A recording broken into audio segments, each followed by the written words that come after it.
Well, as we make our way towards kickoff, game day, of course, fast approaching, and unfortunately, so is our familiar friend. That early morning fog once again going to hit for us here in the Willamette Valley. It does look like this will be a little more focused, though, primarily a valley event for us from Corvallis down to Eugene. Not seeing as much of that lingering down into Douglas County. Not to say there won't be still at least a little bit of that patchy fog, but the other good news, this may manage to clear out fairly quickly by late morning at the very least.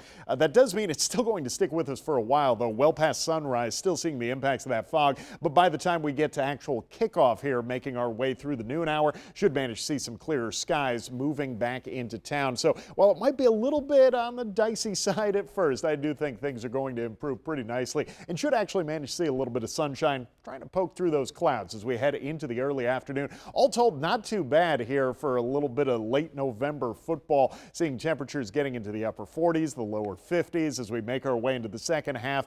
I think we'll take it, especially as long as we can manage to stay dry. And that much does seem clear cut. We're really not seeing any rain chances moving our way. A handful of clouds, about as exciting as it gets. Tomorrow, very different story, though. On Sunday, we're seeing that next weather maker making its way into town. A cold front bringing rain chances, but also keeping our temperatures on the cooler side. I mean, look at where we started here today, down near freezing. If we see that combined with the wet weather, could be asking for trouble, though I do think we'll manage to avoid the worst of that chill and should avoid any of that winter weather threat. This afternoon, only looking at those low to mid 50s for us up and down the I-5 corridor. The cooler air is going to stick around, quite frankly, through the next 7 days. In fact, these numbers could start to slip a little bit further. Not out of the question. We don't even break out of the 40s there heading into Tuesday. Tuesday, also the next big chance for some wet weather after this upcoming end to the weekend. We'll see another good solid opportunity for rain Tuesday and Wednesday before things try to wrap up for us a little bit heading into the Thanksgiving holiday itself. Should manage to see a lot of those rain chances easing up, but in the short term,